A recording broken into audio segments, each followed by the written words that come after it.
I'm writing this while it's still fresh in my mind. This story I'm about to tell just happened to me. So in my area, trash day is on Wednesday. So every Tuesday night, I'll take my trash and recycling bin out to the end of my driveway. This week, I was alone at my house as my parents went away, so I didn't really have much to throw out or recycle. After I went around my house gathering all the trash, I put it into bags and then into the trash bin. I had no recyclables to get rid of, so I didn't have to go into that bin. To give you a quick layout, the bins are on my back porch, which you have to take 6 steps up to get to. I took my trash bin down first, and when I went to take the recycling bin, I noticed it was way heavier than usual. I figured that maybe my parents had gotten rid of a bunch of stuff before they left on their vacation or something. As I rolled both bins around my yard and was walking on my driveway, I felt the weight shift in the recycling bin suddenly, causing me to drop it. I cursed and went to go pick it up when the top burst open and a man crawled out, seemingly on some sort of drug.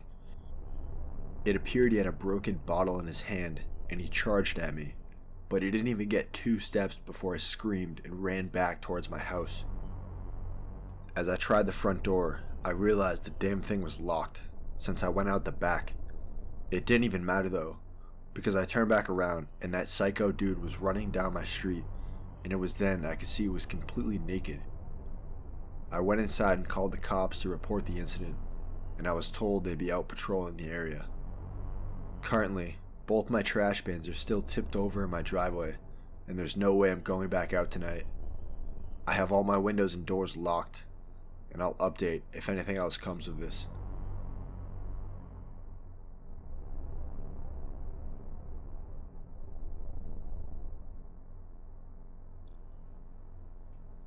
I work at a restaurant as a busboy, and at the end of my shifts, it's part of my job to take the trashes out.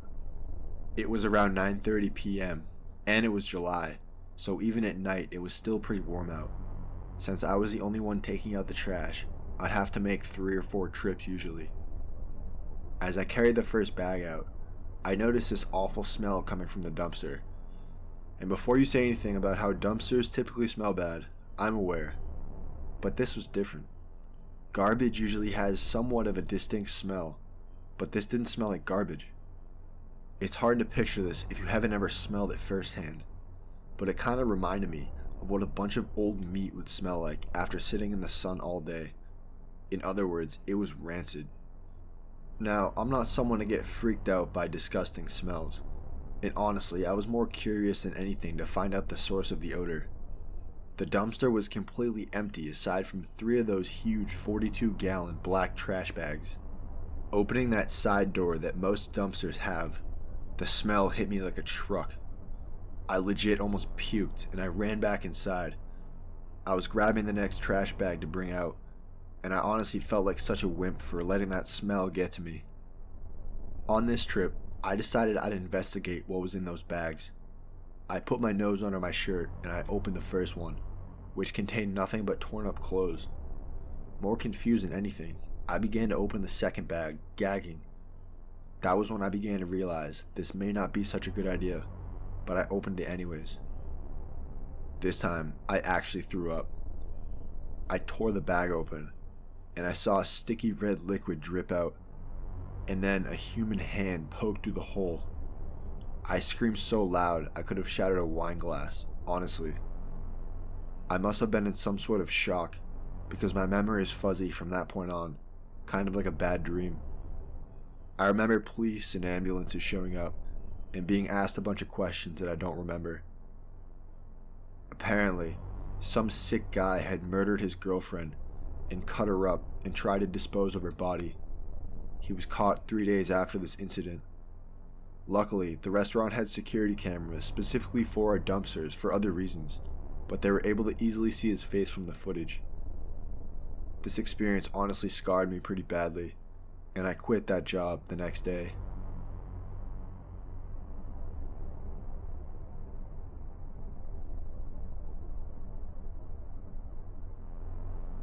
Back when I was in high school, I worked at this local racetrack in my town.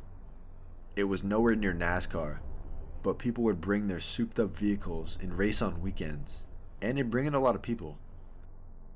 I worked the concession stand, so I saw most of the people that come through. I don't mean to stereotype, because I've met a ton of awesome people at this job, but most of the ones that come to watch weren't exactly the sharpest knives in the drawer, if you know what I mean. They weren't always the friendliest either. For example, if I forgot to put mustard on someone's hot dog, I'd get an earful from someone with half a set of teeth. There were a few occasions I was kind of concerned about my safety, but overall, it was an alright job. This story begins at the end of one of the Friday races, when we started to clean up for the night. Around the track, there would be trash barrels for the spectators. Part of my job included emptying each barrel after every event. This night was no different. I was driving the cart around, picking up each bag. They never really weighed more than a few pounds since people were just throwing away mainly concession stuff. However, one of the bags I tried to lift, I couldn't get it out. I rummaged through the trash. Gross, I know, but I was wearing gloves. And at the bottom, I saw someone had thrown away a kitchen pot, the lid and everything. For reference, I was a 17-year-old girl, and I weighed like 120 pounds, so it was almost impossible for me to get this out. I radioed to my manager, explaining that someone had thrown away some heavy pot. At first, he seemed annoyed, but then he screamed over the radio for me to get as far away from that barrel as I could. Confused, I just drove the cart back to the main entrance where my manager was standing. He was on the phone with what I assume was 911, explaining a possible bomb threat. In my head, I was like, alright bro, it's a kitchen pot, it's not that big of a deal. But after he hung up and explained that it was likely a pressure cooker, which has been a common method for terrorists to use as a bomb. And sure enough, I kid you not, these huge police trucks showed up with bomb squad written on the side, and these guys dressed looking like aliens went over to the trash barrel with the so-called bomb. I can't really tell you exactly what they did, but everything ended up fine. To everyone's horror, it was in fact a pressure cooker bomb. But thankfully it never went off. They found a bunch of nails and pieces of metal inside, and they opened an investigation to find out who did it. To this day, I don't think they were ever caught, but I stopped working at the racetrack 3 years ago. It honestly sometimes keeps me up at night with the what ifs. Now, whenever I see one of those blue barrels, it sparks my anxiety a little bit.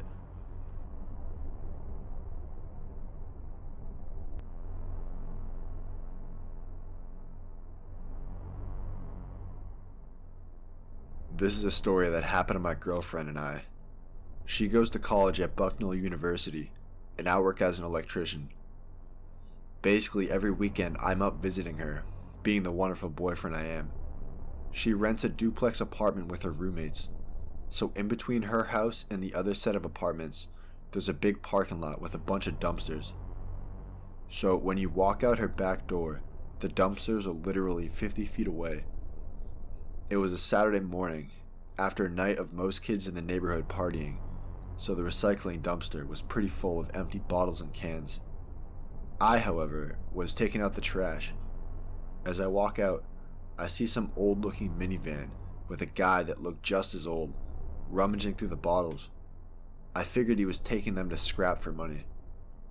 The trash and recycle dumpsters were adjacent to each other, so as I tossed the trash bag in, the guy looked at me, and in this awful smoker's voice, he asked if I had any big parties last night, and if I had any empty bottles I could give him. I told him no, which was the truth, but even if I did have bottles, I probably wouldn't give them to him, cause this guy seemed pretty weird. I walked the 50 feet back to the house, and that was it. I honestly forgot about the whole thing after 5 minutes. Later that night, my girlfriend and I went out with her roommates and didn't get back home till after midnight. Not only were all the doors unlocked, they like to leave their windows open as well. Responsible, I know. All of us had gotten an Uber home since we were all too drunk to drive, and once inside, everyone went to their respective rooms and went right to sleep.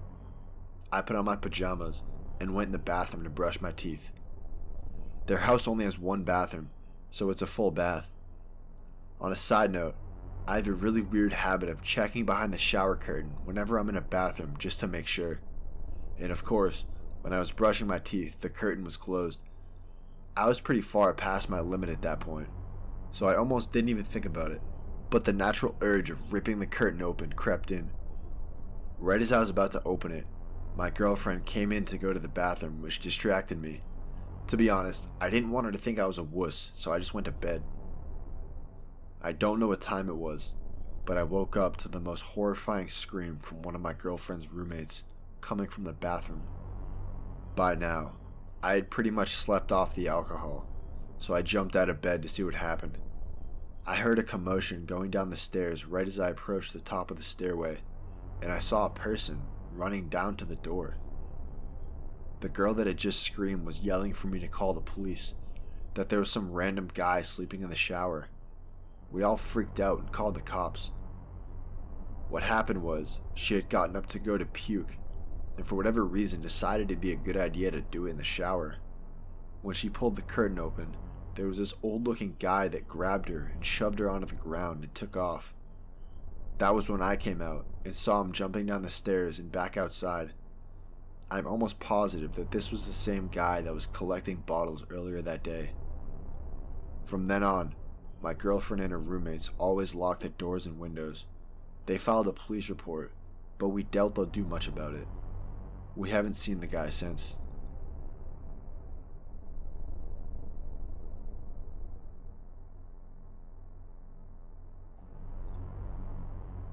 I've grown up as a pretty bad student, and I dropped out of college not even a year after I started, so I had to find a job to keep busy. I ended up getting hired at my town's park and rec department. Basically, I just maintain the town-owned properties, like the fields and the hiking trails and stuff. Yeah, it's kind of a crappy job, but it pays the bills for me. I get to work by myself, and my boss really isn't that strict, so I get a lot of freedom at the expense of smelling like garbage. Every once in a while, I'll get to use those ride-on mowers to mow the fields before the Little League sports have games on the weekend, but typically I'm on trash duty. It was a Friday in July, and the Midwestern heat was in full swing. I was doing my rounds of trash like any other day. I pulled into the parking lot of I think my fifth stop, a place called Rind Recreational Area. I immediately noticed someone had thrown away what looked like a medieval sword. I pulled it out of the barrel, and it was a legit sword, sharpened and everything. I was curious and confused as to why someone would throw this away at some little park in the middle of nowhere. I planned on keeping it, since I couldn't let it go to waste, and I put it in the truck with me. Fast forward about a month, and I was at the main office for my park and rec department. My boss called me into her office and had me sit down across her desk. Oh great, I thought. I'm about to get chewed out for some BS. But no, I wasn't actually in trouble. She asked me if I'd found any sort of weapons at Ryan Rec area, which made me freeze. Maybe I was in trouble. Not wanting to lie, I told her the truth about how I had found and taken the sword home. Expecting to lose my job, she just sighed like she was about to break me bad news. Then what she told me threw me for a loop. There was an investigation in that area about a guy who had attacked his brother with the sword and nearly killed him. He ditched it in the trash at Ryan Park, of all places. He stabbed his brother like 8 or 9 times for something. I think the rumor is he was clinically insane. Regardless, it's a pretty chilling story. I was glad when the police took it off my hands, because I'm a big believer in curses and paranormal stuff. Maybe I'm overthinking it, but I did in fact notice a darker energy in my house after I brought the sword in, and ever since I got rid of it, the air just feels lighter. I don't know if that thing had any sort of paranormal stuff linked to it, but the fact I had an attempted murder weapon hung up on my wall freaks me the hell out.